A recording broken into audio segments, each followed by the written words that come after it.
Hey buddy, if you like watching Marcus, how about throwing in some of that internet money? Patreon friends get early access to feature videos and occasional bonuses. But for now, take a load off and enjoy the video, guys.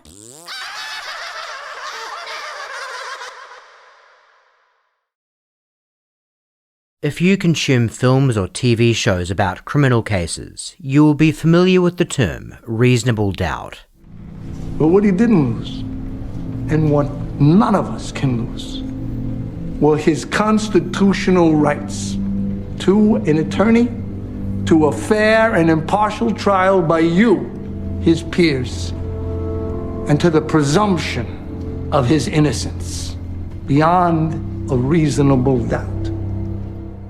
Aside from being a core tenet of the criminal justice system in the US and many other countries across the world, another reason screenwriters may often choose to hone in on the concept when penning a gripping closing address is that it does not require any sort of prestigious degree to understand. So simple is it that its definition is contained within the term itself. As a juror deciding the fate of a person who stands accused of a serious criminal offence, you should not vote to convict unless you are convinced of that person's guilt beyond a doubt that is reasonable. The burden of said convincing falls upon the prosecution. It is not enough for them to prove that it is likely the accused is guilty, or even that it is very likely. Their task is to establish that their evidence in support of the charges in question is so robust that a reasonable person simply applying basic common sense to what's been put in front of them could not do anything but settle on a conviction. When thinking about reasonable doubt in those terms, it's easy to start to wonder how enough convictions are secured to justify the number of prison cells we seem to need. But of course the reasonable in reasonable doubt cuts both ways. Just as a prosecutor who is blessed with a case that looks pretty bad for the defendant on its face can't skate by without dotting their I's and crossing their T's, a defense attorney with a few inconsistent witness statements and a potentially exculpatory circumstance or two up their sleeve cannot count on winning an acquittal. Just as the standard of reasonable doubt is not met by a prosecutor demonstrating the accused is very likely to be guilty, it is also not enough for a defense attorney to demonstrate it is possible they are innocent. They need to present an argument for that possibility that is plausible enough that a reasonable person in good company could relay such an argument while keeping a straight face. A fair and just system in theory, and so too, in this video's opinion, for the most part, in practice. Trial outcomes that are widely viewed as an absolute travesty have a way of occupying headlines and feeding a perception that the justice system is broken, because outrageous exceptions are more captivating than the palatable rule. If you were to sample a dozen trials at random, however, our bet is that you would find the majority of the time the outcome was correct, or at least understandable. Juries are selected carefully, and they tend to take their instructions seriously. In addition to that, most cases are simply much more clear-cut than what winds up in headlines or movies and television shows. Reasonable doubt can sound like a rather finicky standard, but usually the question of whether or not it's there is actually quite an easy one to answer once both sides have given it all they have. But every now and again, a case comes along that really straddles the line. The case we'll be presenting today to strain the limits of your credulity takes place in the small Canadian town of St. John, New Brunswick, and begins on July 7th, 2011 with a woman named Maureen Adamson arriving at the offices of investment firm Far End Corporation, where she worked as a secretary for Richard Oland.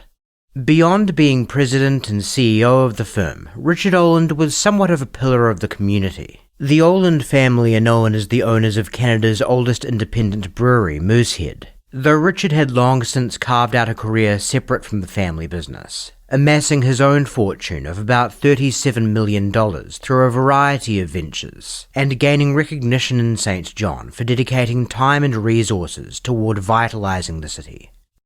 As Adamson made her way toward the office, morning coffees in hand, she had no reason to anticipate anything other than a normal day. But it did not take long for her to notice that something seemed to be amiss. The first oddity that came to her attention was that the door to the building was unlocked, though she was reliably the first to arrive on site every morning. When she arrived at the second story where Far End's offices were located, she was hit by a rancid stench unlike anything she had ever experienced, though the foul odor's source of origin did not immediately become apparent. Next, she noticed the office's air conditioner was running at full blast. It would be very unlike Richard Oland to neglect turning off such an appliance before finishing up work the previous evening. And then Maureen Adamson spotted the thing that made her realize in an instant that things were not just off, but terribly and gravely wrong. 2 legs protruding from the bottom of Richard Oland's desk, surrounded by a pool of blood. A responding officer would later say that Oland's murder was one of the bloodiest he had ever seen in his career. He had been viciously bludgeoned to death, with a total of 45 blunt and sharp force wounds across his hands, neck and head. Oland's horrific murder defied any easy explanation. Despite his contributions to the community, he wasn't exactly known to be the most agreeable man on earth and had his fair share of enemies. But not this kind of enemy, as far as anyone knew. Though a clear motive for anyone was lacking, one thing the authorities did have were the simple logistical facts of the evening prior to Oland's body being discovered. Maureen Adamson had clocked out before her boss at about 5:45, and at that time there were only 2 other people in the office. Richard Oland and his 43-year-old son Dennis, who he was having a meeting with concerning a genealogy project they had been working on due to a shared interest in Oland family lineage. This made Dennis the last known person to have seen his father alive, and at the site of the murder no less. So it will come as no surprise that Dennis was immediately the prime suspect, and he was interviewed at around 6 p.m. on the 7th, though he was told at that point that he was being treated as a witness. You can just have a seat right there, right? Yeah. Alrighty. Been a long day, huh? Oh yeah. Alright. I know we met before, but I'm Constable Davidson. Okay. And what we're gonna do is I'm gonna have you, if you want to, just write out on this paper. Basically, when you got up yesterday to when you went to sleep last night, okay. And all the important details of the day okay. that you want to write down. Okay. All right. I'm gonna go set up in the next room. Okay. And then I'll be back to talk to you. Okay. Dennis Oland does as instructed and writes down a supposedly as detailed account as he can of his movements over the course of July 6th, handing his soon-to-be interrogators a very significant weapon. Anything he says from this point forward that differs from or is not included in this written account can be characterized as a change in his story indicative of deception. Constable Stephen Davidson also takes Dennis's phone from him under the pretext of not wanting them to be distracted. Oland's defense will later cite this as a form of psychological detention. By taking the phone, they argue Davidson is putting Oland under the impression that he is in some form of police custody at this moment and needs to comply with their orders, where in fact he is under no obligation to hand over his phone or even stay in the room, as he is not officially being treated as a suspect. Another thing to quickly note that we'll be putting more of an emphasis on as the interview commences is that Dennis Oland and the rest of his family have not actually been told exactly what happened to Richard yet. The police have merely disclosed that he has died and that foul play is suspected. Dennis did not take the opportunity before being left in the room to write out his account to ask for a scintilla of additional detail about how his father was murdered, something you would expect to be at the forefront of just about anyone's mind at this moment. If you have anything on your mind right now about the events, certainly just go ahead and we'll talk here. Yeah, well, the biggest thing that's on my mind is what happened. Mm-hmm. So now it cannot be said that Dennis has not asked for more information, though Davidson has essentially prompted the question, as virtually no one would respond differently to the query of, is there anything on your mind about the day's events in this situation? But now that Dennis has asked, Davidson will not actually provide any additional details about the circumstances of Richard's passing. We're going to put a timer on the screen that denotes how long Dennis goes without following up on this point. Discussing or speculating on the matter does not count. What we're looking for here is a demand or even polite request for more information. This seems to be something that's not... It's pretty clear in my head that he didn't have a heart attack and die. Something's happened to him. And, so the first thing that runs through your head is, is this one of those, crackhead type things or whatever, where someone goes in and, does that kind of thing, or, like sort of being in the wrong place at the wrong time. One thing we can be just about certain of is that this was not one of those crackhead type things. Authorities ruled out an opportunistic robbery scenario very early, as there were no signs of forced entry on any of the doors or windows to the office. And more significantly, Richard Oland's wallet, Rolex watch, keys to his BMW, and all known valuables present in his office were left untouched. With one exception, his iPhone was missing. A very significant exception, no doubt, but circumstances around Richard's iPhone will actually help put more suspicion on Dennis in ways that we'll explain a little bit later. That sort of thing, or some sort of, or maybe it is natural and it's a drug reaction, but it just doesn't, some sort of drug intake reaction, but it just, just doesn't smell like that's what's going on. So right. Your mind's just racing. It's like, this just seems really it's just troubling, I guess. So, I mean, as far as anything I have to offer, he's a healthy guy. Dennis continues to emphasize that Richard was healthy, and also states that he cannot think of anyone in his life that would want to kill him, even though it's true he was not the easiest man to get along with. On that last point, Constable Davidson probes Dennis on his relationship with his father. This will become a topic of significant contention within his interrogation, as well as the case as a whole. Dennis Oland's supporters maintain he is completely forthright in his characterization of his relationship with his father, while authorities believe he is downplaying the level of acrimony between them. He and I didn't have that close father-son relationship. I think we would do well just by... He had this thing that you can't be friends with your son. Right. And I get that. He wasn't friends with his father. I don't think I wanted to be friends with him. But...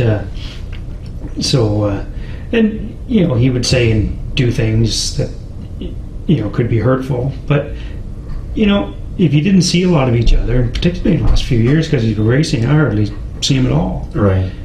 For me, I guess the time that I've seen him is when we've been doing this family history stuff, and that's why I was over there yesterday. Yeah.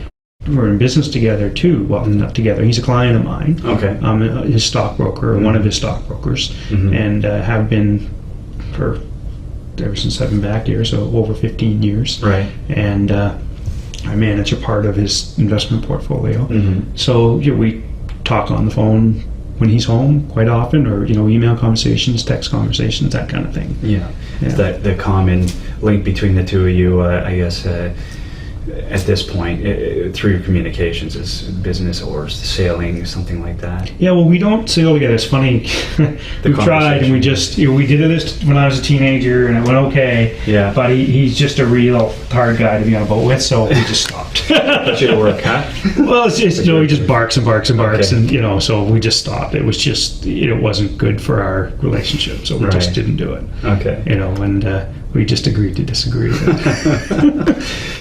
I mean, look, the biggest thing my father did for me, and it was a surprise, a very pleasant surprise, when I went through a divorce 3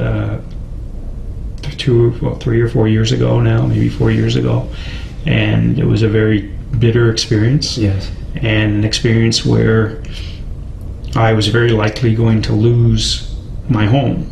And this is a home that it's an old family home. It was owned by my grandparents, been in the family for 70 years. Very important. And there's a farm behind it.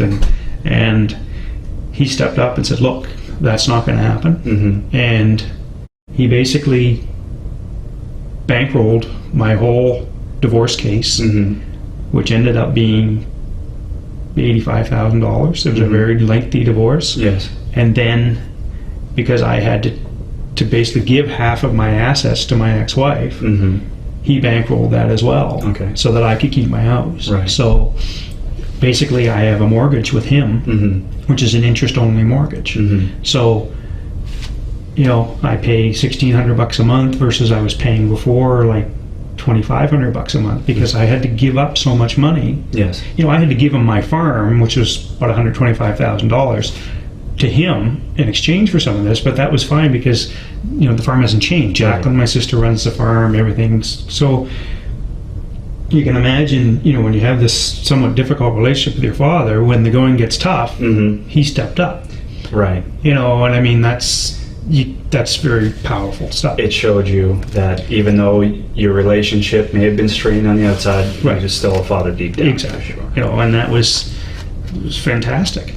This is a key area where authorities believe Dennis is deliberately sugarcoating the dynamic between him and Richard. First of all, he is downplaying the extent of his debts to a degree investigators are not even aware of yet. In addition to owing $500,000 to his father, he had maxed out a $163,000 line of credit on his house, a $27,000 limit on his credit card, and had a $75,000 debt with the investment firm he worked for, in addition to having recently received a $16,000 advance on his pay. Dennis was also bound to monthly child support payments of $1,667. The monthly income he was receiving to chip away at all of this was averaging about $6,000. So put simply, we're looking at a man in severe financial straits who's surely dealing with the chronic emotional turmoil that comes along with it.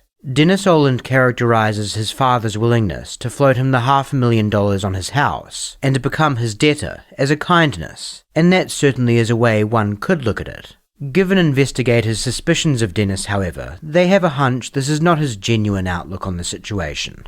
They think Richard, a man who had enough money to wipe all of his son's financial woes with a few strokes of a pen, while barely feeling a sting, instead choosing to merely throw him a lifeline in the form of a giant loan, fostered a deep resentment in Dennis, especially as his financial situation worsened and he struggled to make his monthly payments on the $500K. The thinking goes that on the evening of July 6th, Dennis may have asked his father to loan him yet more money for some of his more recent debts, and when his father refused, or perhaps even berated him for his irresponsible spending habits, that, coupled with all of his pent-up stress, caused him to snap, fly into a rage, and bludgeon his father to death. You know, a loan of $500,000 or $600,000. It was a lot of money. And I was grateful for it. Right, of course. Yeah. As anybody would be. As anybody would. It's a lot of money. Yeah. Going back over the last few years, was there anything in your mind that would stick out as being unusual or different? Did your father ever bring anything up while talking that concerned you maybe, or? He personally, no. I mean, there is, I'm sure you've heard this already from the others, I mean, there is this family concern that he's had an affair, was having an affair, or what have you, and my sister Lisa is sort of the one who's followed this whole thing for the last 2 or 3 years, and you know, I think at first you turn a blind eye to it, and then I guess it's one of those things that if you don't see it happening and you're not aware it happens, you don't really know what to do. Richard Oland was having an affair at the time of his murder with a woman named Diana Sedlacek. Dennis discusses what little he claims to know about her and other relationships his father had, both personal and professional, and then transitions to his business dealings with Richard. My business relationship's a bit different with him than other clients because I am generally the advisor with most of my clients. In the case with him, I'm more of an order taker. He sort of managed his own thing because he had retired from the trucking business and retired from a lot of his volunteer work, and he decided he was going to run an investment management company, basically. Right. And I would be, one of his advisors and things like that. Was it a perfect relationship? No. I mean, if something went wrong, he would fly off, or if the phone wasn't picked up on the third ring, he's quite meticulous, right? So you'd hear about it. Later, investigators will incorporate what Dennis just said about Richard flying off if someone did not pick up the phone after 3 rings into his interrogation, as well as what he is about to say about the great Christmas pudding debacle. I'm trying to think of the last time we had a big fight. I mean, I certainly remember a Christmas dinner, not last year, it might have been 2 years ago, where he blew a gasket of something simple. When you have a Christmas cake and you pour hot rum over it and you let it flame. Okay, well, it was my job to do that, and it flamed for like 30 seconds and flamed out. So by the time I got it from the kitchen into the dining room, it flamed out. Well, it was a big fight over that. Okay. Yeah, it was, it was not physical, but I mean, it was ugly. I might have left. I don't know. Okay. I mean, everybody was very upset. Davidson has still not read Oland his rights at this point, on the basis that he is just taking a statement. Word to the wise, if you're ever being interviewed about a person who has just been murdered, and you're asked about the last time you ever had a big fight with that person, you're definitely a suspect. Dennis continues to talk about general family dynamics for a time, after which Constable Davidson transitions to the crucial topic of July 6th. I want to now just focus on of course, the last 24 hours and everything that had happened. I know a lot of things had happened, and I just want to go through, I guess, of what happened yesterday and run through the day for me. Sure. Yeah. I mean, until I went over to his office, it was a very typical day. You get up in the morning. He would have called the office. I think I wrote down. I know I was just going to head out for lunch, and I was already late. And the phone rang. We have our special phone for him because if someone's going to pick it up, don't he gets mad. And so I, got the phone, and we did this trade. After several minutes of what could be described as babbling about his day and the genealogy project he was working on with Richard, Dennis comes to the point where he needs to break down what happened from the time he arrived at the Far End Corporation office. I can get into, do you want me to get into real specific detail? Or? Yeah, just whatever, yeah. I mean, it sort of paraphrases what I wrote down. I mean, I went over there, I'm thinking, I know I got there once, and I realized I forgot some stuff at the office. So I got back in my car to go back to the office, and then... What time did you get there the first time? Around 5:30, but before, it would have been 4 or 5:30, because I think the second time it was, I was there probably, Maureen left after I got there. The first time? No, the second time. Okay. So I didn't go in the office the first time. I went to the top of the stairs, and I might have used the bathroom, and then I left, and then came back. I went to go back to my office, but I don't have a key, and it was too late to go back in, so obviously it was after 5, because everything gets shut down. At your office? Yeah. 5, yeah. They I don't know what time they lock the elevator, but you need one of those, same thing you guys have around here, those little pass card things. Yeah, so I went back, and just said, oh, well, I have enough information, I have what he wanted.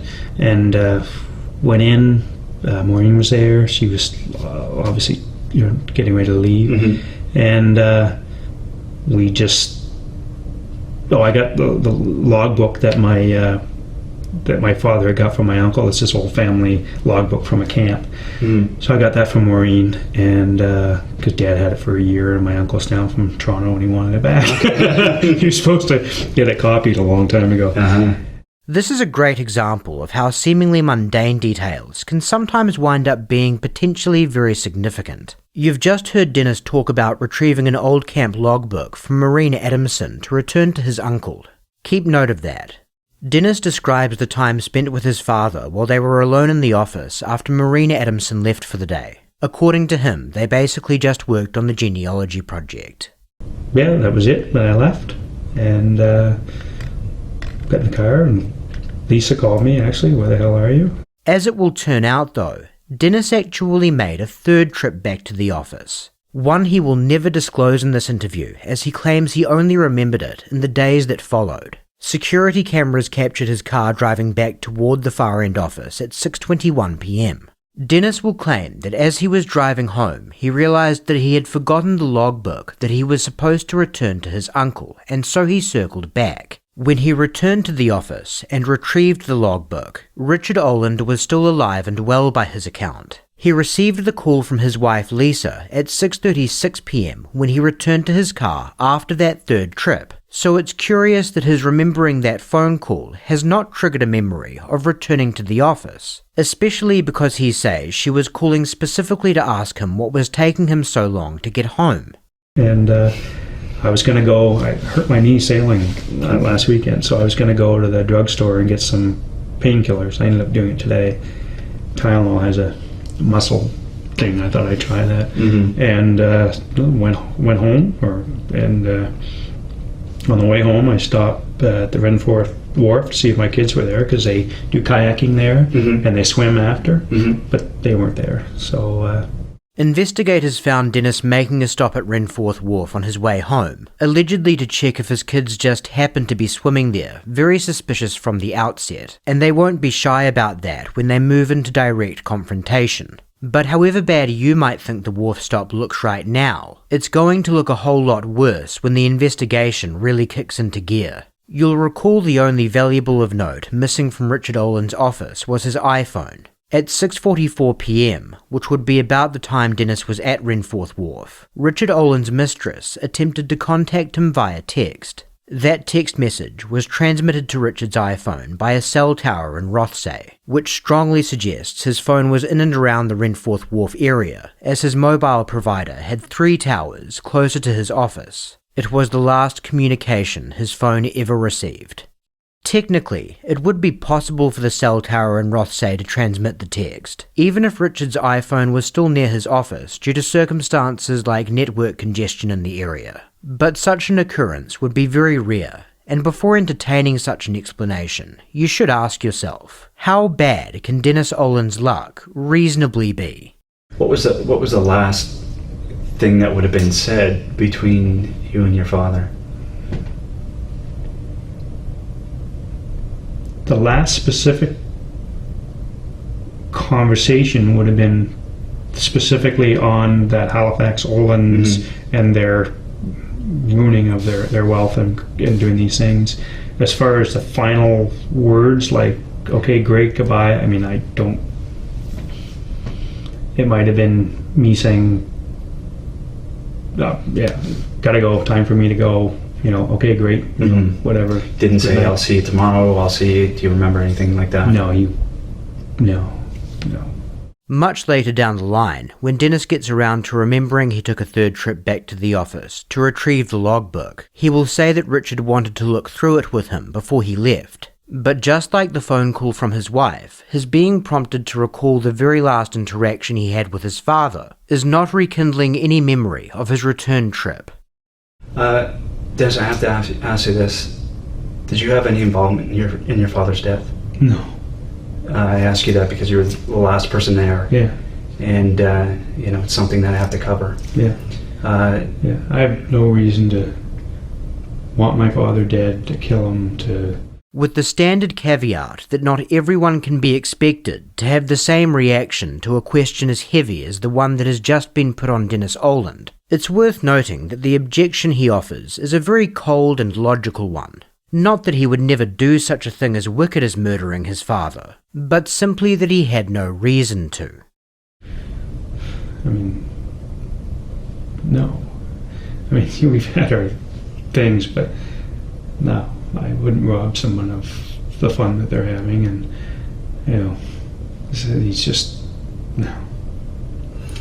Can you think of who would have an interest in that? Who would benefit from that the most? Because of a grudge or revenge? For any reason, do you see who would benefit the most from your father's death? Someone who wanted $20 out of a wallet to buy drugs. This is reaching a vindictive ex-girlfriend, but I don't know that woman, so I don't know. But no, I think he's pissed a lot of people off, but not to that point where someone would would want to kill somebody. Mm-hmm. Do you see any other reason why someone would do this? Any other reason why? The type of person that would do it?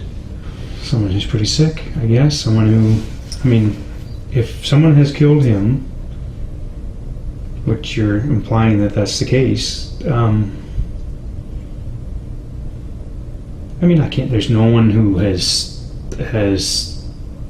lost money by him. There's no one who he has, as far as I know, insulted in any way.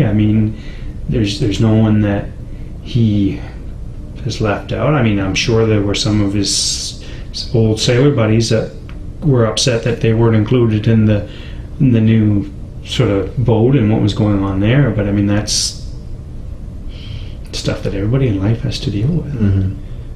Dennis continues to struggle to think of any obvious suspect. Constable Davidson excuses himself for a time, under the pretext that he needs to check on any new information that might have come in. In reality, he is conferring with 3 other investigators who are monitoring the interview from another room. When he gets back, Davidson gets Dennis to again walk him through his movements in the evening leading up to the murder. The aspect he and his colleagues are especially interested in pressing Dennis on is his trip back to his office after initially arriving at Richard's. The one he says was for the purpose of picking up some documents that he forgot, but that he abandoned part way, deciding it was more trouble than it was worth. The whole thing strikes them as unnatural and awkward. Their working theory is that Dennis may have got cold feet at the door to Richard's office and chickened out on a murder plan, but talked himself around to it again as he began driving away and went back. Realizing his movements have likely been caught on camera, Dennis has concocted the forgotten document story to get ahead of his seemingly odd behavior. Okay, so you go to the door. Yeah. And went up the stairs and had my bag of stuff, and I forgot my stuff. Mm-hmm. Well, some of my stuff. So I left and went to go back to the office, and then don't need that stuff. So I went back. You back to the office? I went to go back to my office. Okay. And then gave up.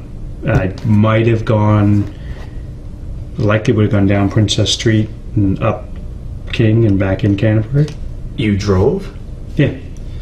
Okay. Yeah. You drove back to your office? Yeah. The fact that Dennis got back into his car is a detail that makes his claim of intending to return to his office less plausible still. Here's a map of the route from Richard's office to Dennis's, approximately 3 minutes on foot, which might even be quicker than driving when factoring in the time to find a parking spot. Why did you take your car back around instead of walking? Because I wasn't sure I was going to be going back. Okay. I was just probably going to leave. Okay. And then said, no, I got what I wanted here. What Dennis Oland just said doesn't seem to be entirely coherent, and it would have been good to hear what he'd have to say if Davidson pressed him for further clarification on this point. So he got back in his car because he forgot some stuff at his office, but he wasn't necessarily going to drive back to his office to retrieve that stuff, rather just drop his plans for the genealogy project with his father entirely and go home. But then very shortly after he's begun the commute, he thinks better of it, decides he never needed those other documents in the first place, and heads back. People go through messy, indecisive thought processes sometimes, so none of this is impossible. But again, it all just sounds very unnatural, the way concocted stories often do. Regardless of whether or not his claim that he was probably just going to leave is a lie, it's certainly a change in story, as he's stated multiple times, including mere moments ago, that returning to his office was absolutely his intent. The qualifications of his intent are also suspect in and of themselves. All of this happened 24 hours ago, so one would think that Dennis Oland would be able to remember clearly whether his plan was to return to his office or go home. What were you wearing? Because I just want to make sure who's coming in, who's going out. When we look at the surveillance, I can say, that's Dennis, and that's this guy. These pants, the shoes, a dress shirt, and a navy blazer. Dennis Oland was in fact wearing a brown sports jacket on the evening of July 6th. And it will turn out he seems to have a very good reason to misremember that particular detail. When investigators review the security footage and note the brown sports jacket, they will include it on a list of items to be seized in the search warrant they execute on Oland's house. Unfortunately, it had been taken to the dry cleaners, apparently by Dennis's wife Lisa, the very morning after this interview. However, testing will still reveal 4 minute bloodstains on the jacket that will match Richard Oland's DNA profile. At this point, you might be looking at the title of this video and thinking something along the lines of, "You can't possibly be serious."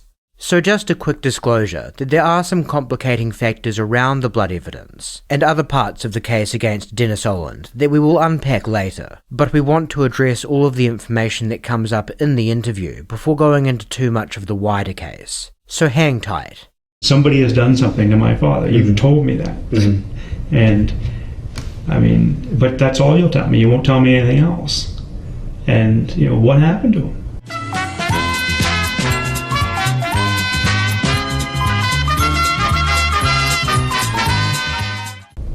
What did they do to him? Are you asking me that question? Yes. Well, again, all I know is that the death did occur. I don't know much more than that because I haven't been there. I've been up here. So for the details, I don't know, and I would share them with you. I would certainly share them with you. But I guess what I'm trying to do is try to get as much information as I can to point us in the right direction. Our other guys do the other stuff. Yes, I understand. I understand. They said we weren't going to learn a whole lot today. Constable Davidson continues pushing Dennis on whether there is any information he is withholding, and after letting him go to the bathroom, tries to specifically focus on the details of his decision to drive away from Richard's office before circling back. There is an especially prolonged discussion about the specific route he took as he began his commute, with Davidson taking a particular interest in a newly disclosed detail from Dennis that he might have briefly gone the wrong way up a one-way street for the purpose of beelining into an adjacent parking lot. Davidson stresses he finds it an odd detail to have omitted earlier, while Dennis maintains he doesn't understand why it would be significant. None of all of this really goes anywhere. The overarching theme is Davidson makes it increasingly apparent he believes Dennis is hiding something, and Dennis remains firm that he is not. After conferring with his colleagues, Davidson decides it is time to read Dennis Oland his rights, marking an official transition from interview to interrogation. Dennis, there's been some inconsistencies in your story, okay? And I just want you to pay attention to me. I'm going to read some things to you, okay? Right now. And this is right to counsel. And it says, before you say anything, it's my duty to inform you that you have the right to retain and instruct legal counsel without delay. Do you understand that? Yes, I do. What do you want to do about your right to contact the lawyer right now? Given how uncomfortable I'm feeling, yes, I would, sure. Okay. To exercise my right. You have nothing to hope from any promise of favor of me promising you anything. No, yeah. And nothing to fear from any threat, whether you say anything or not. Yeah. And anything you say may be given in evidence. Do you understand that? Yes. Can I get you to just sign there that you do understand that? Right here. Yeah. After going through his rights, Dennis Oland has a brief phone call with a friend and lawyer named Bill Teed. Then it's back to the interrogation. Rights of Canadians are very similar to Americans when it comes to speaking with police, but there are some differences in very key areas, and this is one of them. Whereas in the US, once you invoke your right to an attorney, the interrogation must stop. In Canada, the police just have to let you speak to an attorney. After that, they can still ask you whatever they like. Dennis, given our conversation, there's no doubt in my mind that you did this. Constable Davidson will later state under oath that at this point, he wasn't actually 100% certain that Dennis Oland was responsible for his father's murder. This is an interrogation technique called positive confrontation, where the interrogator will directly confront the subject with the proposition of their guilt, and while doing so, sometimes exaggerate their own level of confidence in the matter to discourage denial. Did what? You had involvement in this death, and I want to know why. Okay, I want to find out the reasons why. Okay, you just told me in a piece of paper that I should be talking to a lawyer, Yes. and shouldn't say anything, do anything unless I talk to a lawyer. And so I've done that, and now you're at me. I'm just asking you. Okay, we're having a conversation here. But I think that what the conversation probably should end, because I don't like it. Okay. And I think that from what I read on there, that I shouldn't be saying anything if I don't like what's going on. We said before that the rights of Canadians are very similar to those of Americans for the most part in this area, and this exchange illustrates how that's so. Dennis Oland is right. He shouldn't be saying anything, at all. As Davidson advised when he ran Oland through his rights, Oland has, quote, nothing to hope from any promise of favour and nothing to fear from any threat whether or not he says anything. Anything he says may be used as evidence. It sounds very similar to what Americans know as the Miranda warning, and its meaning is basically identical. Cooperation with police will not lead them to drop their suspicions out of some sense of gratitude. And because Oland has a right to remain silent under Canada's Charter of Rights and Freedoms, any prosecutor will be forbidden from drawing attention to his decision to invoke that right as an indicator of guilt. If Oland chooses to say something that they think casts him in a negative light, however, they will in all likelihood be allowed to draw all kinds of inferences from it. Right, but it's your opportunity for us to talk, okay? And to find out reasons why. Because of your tone and what you just said, I choose not to take advantage of that opportunity. Okay, but this is an opportunity for you to talk to me about why that offends you. Why do you just accused me of putting the cause of death of my father? So I don't like that at all. Okay. Did you? No. Did you do it? No. Okay. But look, can we just... You just said to me, Dennis, I think you need a lawyer, so There's an opportunity to speak to a lawyer. At that point, you did speak to a lawyer. And now I want to have the conversation with you, okay? The circular conversation of, I don't want to say anything without a lawyer. You've already spoken to a lawyer. He said not to say anything, but I'd still like you to speak with me, will continue round and round for quite some time, and at one point, Bill Teed actually calls the station back, and Dennis is able to speak to him again. Constable Davidson is in a tricky spot, because while he's able to encourage Dennis to speak as much as he likes, he can never actually say anything that implies he will receive favourable treatment if he does, or negative treatment if he does not, as this would violate his rights. This makes the articulation of any reason to speak that actually makes sense difficult to impossible. And so Davidson's pitch always boils down to something like, you should talk because I think that would be a good idea. Davidson begins pushing Richard's disagreeable nature as part of a motive to murder. Listen, I understand the relationship you and your father had wasn't a good one. He was very strained. He was hard on you. You never amounted to what he wanted. That bothered you. I'm sure that resentment carried through your whole life, even to now. I never said that. I didn't. He was very proud of me. I never said that he didn't. You said you guys had a strained relationship. It wasn't a regular father-son relationship. There was always that where you had to be, to a certain level he held you to. If you did something wrong, look at the cake. My God, you went to light some rum on fire, it went out in 30 seconds or less, and he gets mad at you. Using the Christmas pudding anecdote that Dennis shared earlier to support his theory of motive illustrates why a lawyer will always advise you to stay silent. Just as the warning states, anything you say may be used as evidence, and that doesn't just mean in a future courtroom. Next, Davidson utilizes minimization by emphasizing that he does not think the murder was premeditated. Am I right in saying that, it's spontaneous and you're not cold and methodical? Please share that with me. We've been sitting here together and, you get a feel for a person. And that's a feeling I have. Am I right?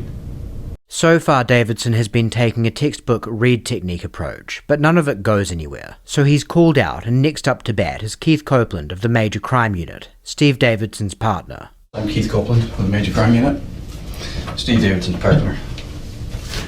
I've been watching this interview since it started.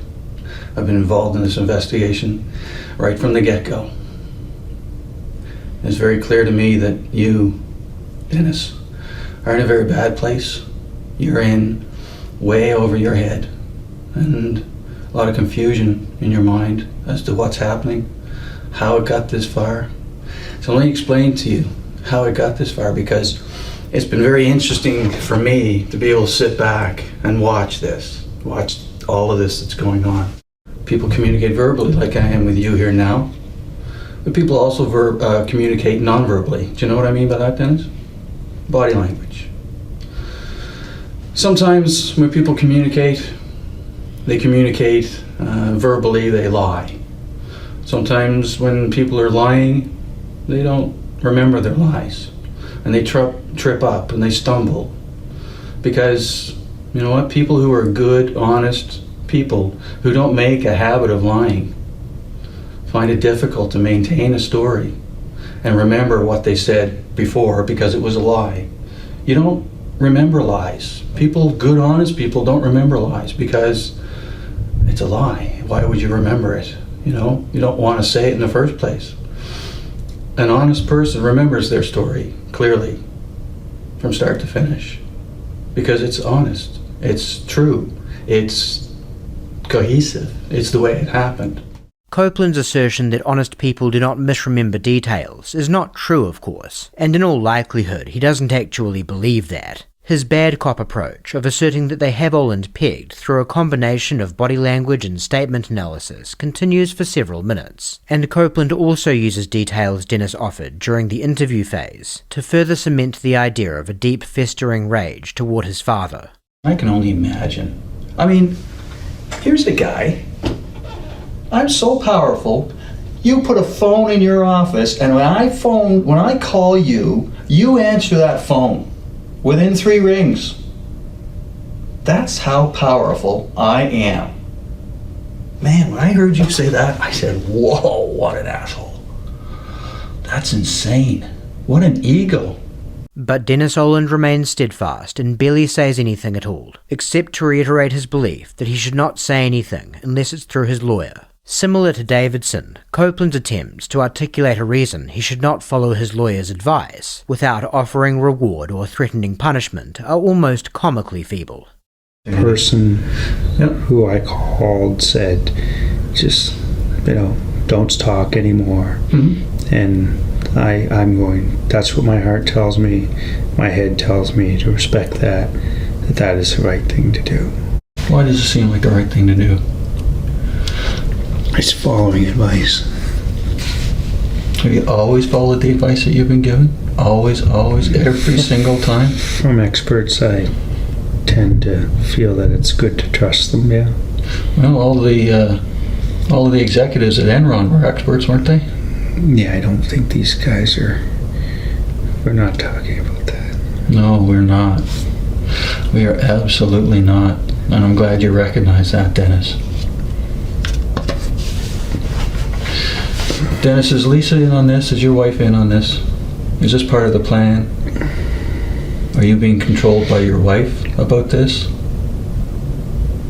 You have to know that we will look at every single possibility. If you have nothing further to say, if you are not in a position to say, what you think, what you know, what your heart tells you to do, we will look at everything.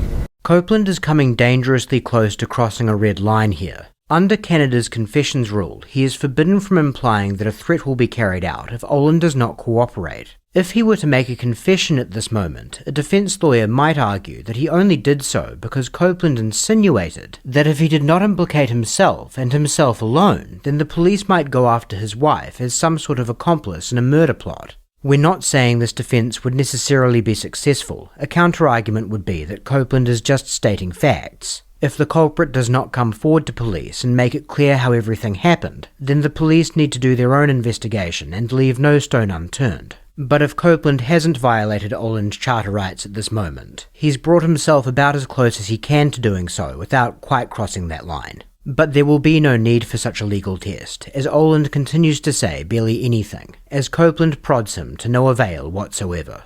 But you want the evidence to show that you sat in a chair and closed your eyes, and for all intents and purposes appear to be sleeping while I'm trying to talk to you about this? Is that what the image you want to project? No remorse, and guess what, copper, I'm gonna have a snooze.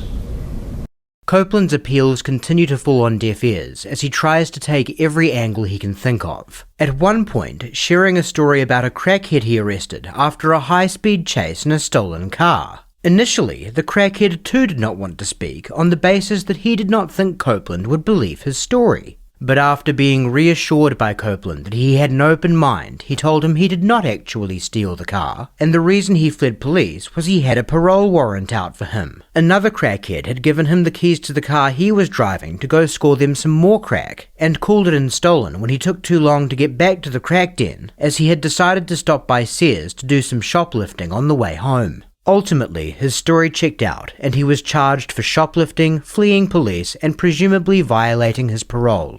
But not for stealing the car. All thanks to his willingness to speak with Keith Copeland.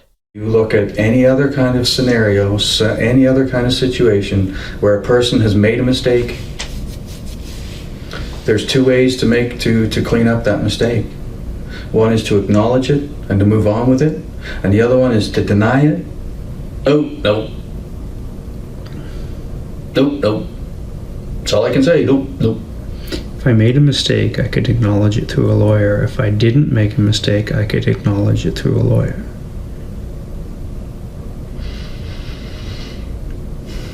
We have no response.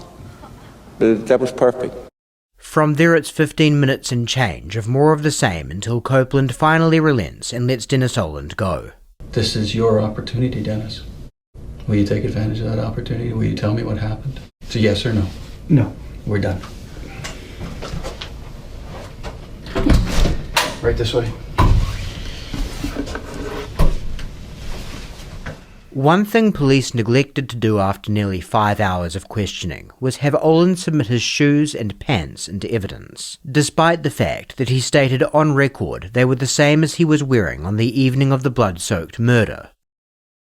Assuming Dennis Oland is the culprit, that may have been one of the oversights that prevented police from building a sound enough case to arrest him until November 12, 2013, well over 2 years after the murder, and due to a multitude of other complicating factors, not least of which was putting together a jury which could be reasonably called impartial in a city where the Oland family was so prominent. The murder trial did not commence until almost 2 years after that, on September 16, 2015. From what we've been over in Oland's interrogation, it may seem like the Crown have a devastating case. Though while the argument for Dennis Oland's guilt is certainly no joke, his defence team unearthed enough to make things interesting. The first thing to look at when trying to find a road away from Dennis is the time of Richard Oland's death. We know Dennis was the last known person to see Richard alive, but we don't know if Richard died before the final time Dennis is documented as travelling away from his office at approximately 6:36 p.m. So do we have any indications the murder may have taken place after that time?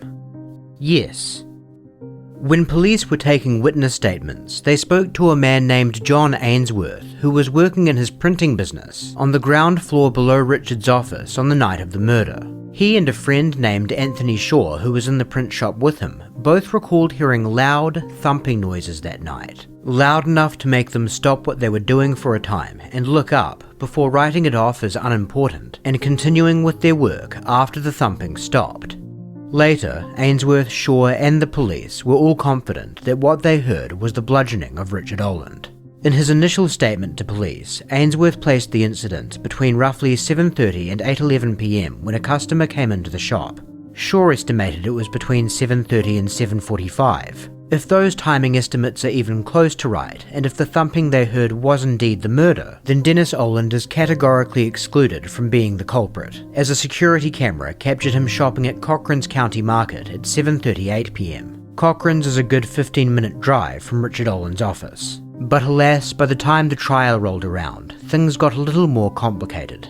Shaw remained adamant in his estimate of between 7:30 and 7:45, but Ainsworth had a much wider window. Now he said he and Shaw could have heard the sounds anywhere from 6 p.m. to when the customer came in a bit past 8. The defence alleged that in the time between that evening and the trial, Ainsworth had become prejudiced against Oland and had changed his account to help the Crown's case. Ainsworth was adamant his initial statement was only an on-the-spot guesstimate, and there was never a time he could have been 100% certain he had not heard the sounds before 7 or even 6:30.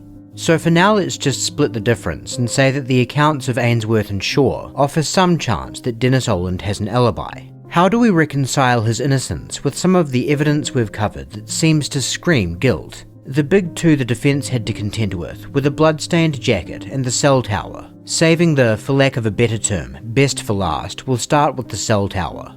The first thing to take into account is that Richard's phone pinging off the tower, most likely to correspond with Rentforth Wharf, doesn't mean his phone was at Rentforth Wharf. It just means it was likely in and around the general area that tower normally services, in which Rentforth Wharf is just one of many locations. The cell tower evidence can be presented in a way that paints a picture of Dennis and the killer being in the same location, which seems like a fanciful coincidence. But when you consider it could also mean Dennis being at the wharf while the killer is fleeing the crime scene, driving along a route which puts them in range of the Rothsay Tower, when Richard Oland's mistress sends his phone a text, it's still a very unfortunate coincidence to be sure, but perhaps not one that is quite in the realm of fantasy. It's also worth noting that the obvious insinuation with Dennis Oland taking the phone to the wharf is that he disposed of it there. The iPhone has never been recovered despite thorough searches of the area, including in the water.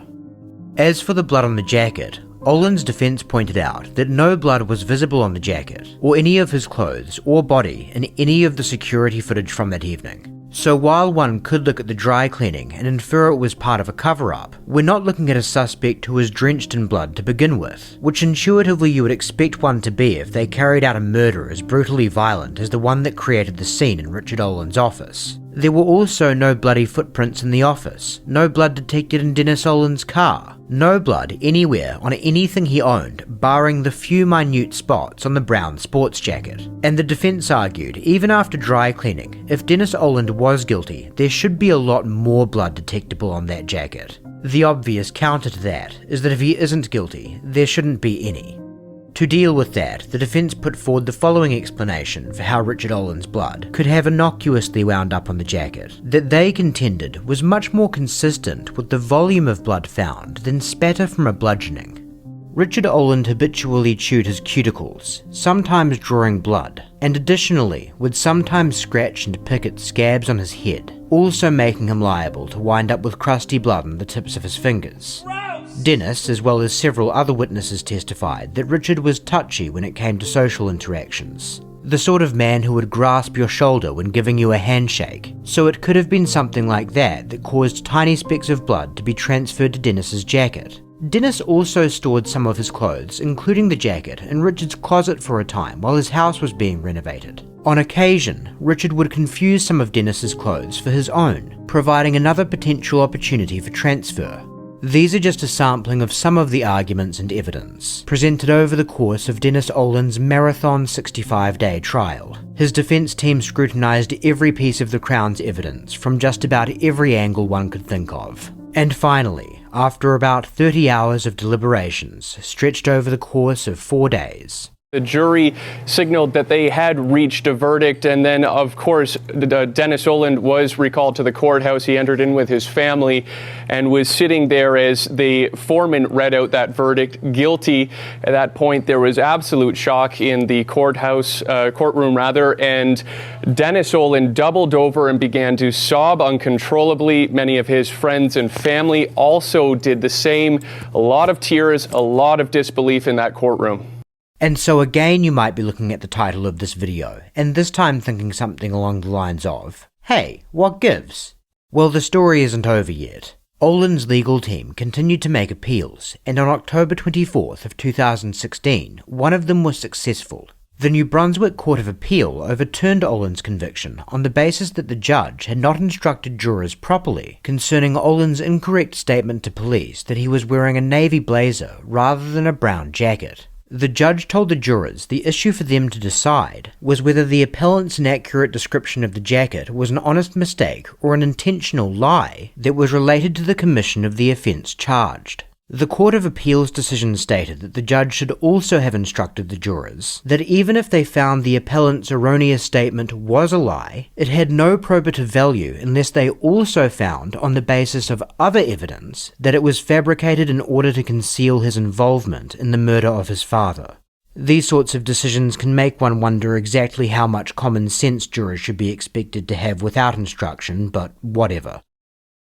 After that decision, another legal battle was whether Dennis Oland's retrial would be put to another jury or a judge alone, with the defence pushing for the latter. What their contention essentially boiled down to was that the prospect of finding an unprejudiced jury in a city where the Oland family and the case were so prominent was bleak, and they feared that no matter how much effort went into vetting them, whatever jury they ultimately assembled would not properly take on board the instruction that they could only convict if they found Oland's guilt to be beyond a reasonable doubt.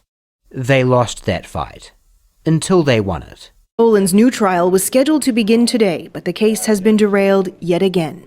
The judge says a St. John police officer engaged in improper investigations into the backgrounds of prospective jurors that irreparably tainted the jury selection process.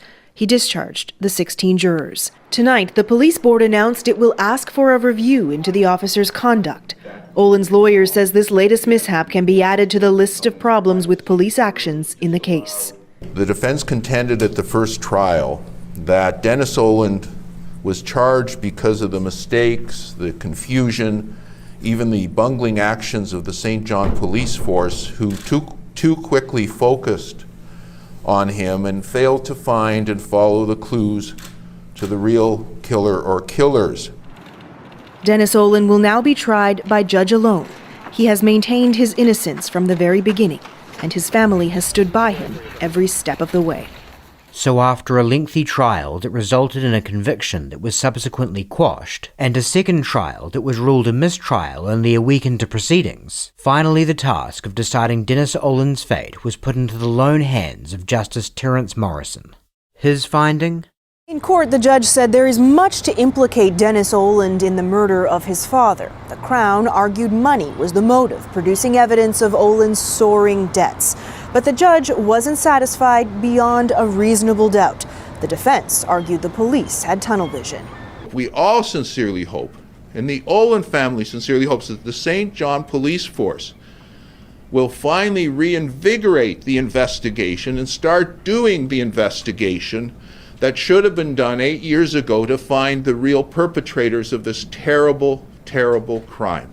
The defense also emphasized this remains a family tragedy. I'm a little uncomfortable with people coming up and saying congratulations as if this was some day to celebrate, because it's important to bear in mind that Dennis lost his dad to a brutal murder. And opinion is still divided now that Oland has been declared not guilty. It doesn't surprise me in the least. Money buys freedom. I'm kind of surprised. I feel very much for Dennis Oland. I think he's been through a tremendous amount. The divide in public opinion on the Oland case can be broken down into three camps. Those who think Dennis Oland is innocent, those who think he is guilty, and those who think he is guilty, but agree with Justice Morrison that the evidence is not solid enough to warrant a conviction. This is one of those cases where there's no envy to be had for anyone who winds up in the jury box. Although the concept of reasonable doubt is very easy to understand, if one were looking at a person they believed to be very likely guilty of committing a terrible crime, it's easy to imagine them feeling a deep anguish over the prospect of being responsible for letting that person walk free. And in such a circumstance, it's also easy to imagine that many jurors, as Oland's defense team contends, might secretly opt to ignore the reasonable doubt standard and cast their vote on the basis of good enough is good enough. It is this video's opinion that that is not what happened in this case. So today, we're going to switch things up a bit, jump off the fence, and explain why we think the jury got it right and Justice Morrison got it wrong. First, let's re-establish some very basic facts. Dennis Oland entered Richard Oland's office around 5:30 p.m. He departed for the final time at about 6:36. The guilt scenario involves him committing the murder sometime in that window, to state the obvious. The innocence scenario involves someone else committing the murder sometime after 6:36 p.m, again to state the obvious. The lack of plausible alternate suspects is a real thorn in the defence's side with this case. Some have floated candidates like Richard's mistress, the mistress's husband, or a yet-to-be-identified disgruntled business associate, and long story short, there's just no compelling evidence for any of these people or archetypes carrying out the crime. We won't bother breaking down a case against anyone specific, just for the sake of argument. Grant that there is definitely another person who would have a good motive to carry out the murder, and they haven't been cleared. The first broad scenario is that this person walks into Richard Oland's office very shortly after Dennis Oland leaves and commits the crime. This person's movements would have to have never come to the attention of authorities who combed through security tapes of the area that were filmed in and around the time of Dennis Oland coming and going. It would also destroy an entire plank of Dennis's defense narrative, the claim that the murder was heard from the print shop after 7:30. So naturally, the defense never pursued the possibility that Richard Oland's murder may have happened very shortly after Dennis's departure. They have always maintained it happened a fair bit later in the evening. Based on Ainsworth's early account of between 7:30 and 8:11, and Shaw's consistent account of between 7:30 and 7:45, the defense timeline has always put the murder at 7:30 or later. But just to be very generous, let's put forward a hypothetical scenario where the murder takes place a little bit earlier, at 7:20 p.m. As late as we can to keep Dennis's presence at Cochrane's County Market an ironclad alibi, and as early as we can to minimise how damning this next piece of information is. It was determined that on July 6th, all monitorable activity on Richard Oland's computer ceased at 5:39 p.m. about the time Dennis came in to work on the genealogy project with him. No clicks or keystrokes were documented after that time. Dennis Oland's defense countered that Richard's computer activity normally ceased around that time, which is true, but that's because it's normally about the time Richard Oland went home. Obviously, Richard Oland did not go home on the 6th. So if he was murdered in his office later in the evening, the inference should be that he decided to work a while later for that period of time. If Dennis left the office at 6:35 p.m. and Richard's murder occurred at 7:20 p.m, that's 45 minutes that Richard would need to be in his office, but not touching his computer. In fairness, the genealogy documents Dennis had just brought in were all hard copy, so that's something that could have occupied his attention. But still, 45 minutes and not even one click or keystroke? And just as the earlier you place the murder, the weaker Dennis's alibi becomes, the later you place it, the more problematic it becomes to explain the cell phone activity. The defense posits that Richard's iPhone pinged off the Rothsay Tower because the killer was likely in the area, probably driving through as they fled the crime scene.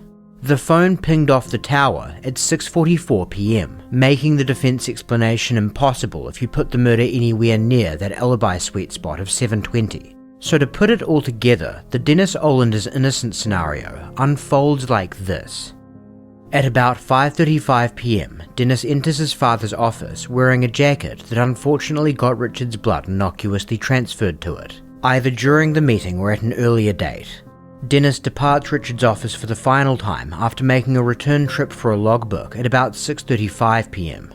Richard Oland stays in his office without using his computer for another 10-ish minutes, at which point his mistress sends him a text which is transmitted to his phone by a tower that would barely ever be responsible for sending a text to that part of town. This oddity occurs right around the time Dennis would be arriving at Renforth Wharf, where the tower would typically transmit text to. Richard Oland remains in his office for another 35 minutes, during which he does not respond to the text or use his computer, and then a person who is not Dennis Oland enters the office, bludgeons him to death, takes his phone, and walks off into the night, leaving not a trace of themselves behind that will ever be picked up on by investigators on account of the fact that they will get tunnel vision trying to pin the murder on Richard Oland's son, and grow only more dogged in their pursuit as virtually every piece of circumstantial evidence that comes to light winds up aligning with their totally incorrect theory. This scenario is possible, but this video contends that seriously entertaining it is not reasonable. So how did Dennis Oland, probably, as in almost certainly, get away with murder.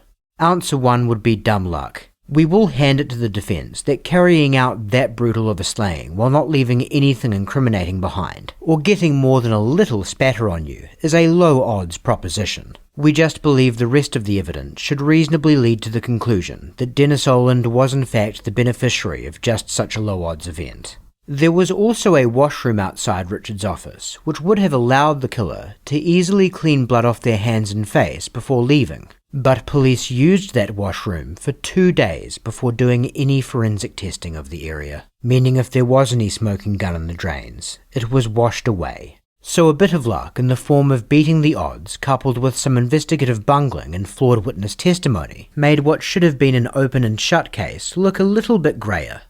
From there, the next answer as to how Dennis Oland wound up walking free is money. There's a common sentiment that the justice system treats the rich differently, though we would argue that's a touch too cynical. After all, Oland was convicted the first time. Money can't literally buy a not guilty verdict, but it can buy first-rate lawyers with the skill and resources to pick apart just about any evidence offered by the state, and make the smallest of potentially exculpatory evidence look like it carries a lot more weight than it really does. And if after all of that you still get found guilty, money allows you to just keep going. Throwing shit at a wall to see what sticks in the form of appeal after appeal is something that just about anyone is allowed to do, but it's very expensive. And lastly, Dennis Oland may have benefited from simply being Dennis Oland. Not in the sense that he was a member of a powerful and wealthy family, but that his consistently modest, borderline meek demeanour might be enough to subconsciously push a jurist such as Justice Morrison over the edge of deciding reasonable doubt is really present, whereas otherwise they wouldn't have missed the forest for the trees. And it is certainly true that Dennis Oland does not look or sound like a man that is easy to picture carrying out a brutal bludgeoning. He also doesn't look or sound like a man that is easy to picture binding his wife's hands and feet and dragging her down a dirt path before picking her up and slamming her down headfirst into rocks. Actions alleged by Lisa Andrick Oland in a 2020 restraining order against her husband. So it's always worth remembering in cases like these. Sometimes, appearances can be deceiving. Need help covering your tracks? Then your next stop should be NordVPN. A VPN is an absolute must-have for protecting your privacy and data as you browse the web. Beyond that, VPNs allow you to tear through oppressive boundaries and experience a truly worldwide web, more vast and wondrous than what you could have ever imagined before. Basically what that means is you can watch way more TV shows. No more of this not currently available in your country or region BS. Not only is NordVPN the gold standard of the industry, as fast, secure, and easy to use as it gets, as a Mockus viewer, the fine people at Nord want to reward you for your exquisite taste, so you can experience all the benefits of using the best without having to pay through the nose for it. They're so confident in their offer and the quality of their product, they're even offering a full 30-day money-back guarantee to make this a 100% risk-free proposition. Head to nordvpn.com/madorchard or just hit the link in the description for a deal so good, you'll feel like you're getting away with murder.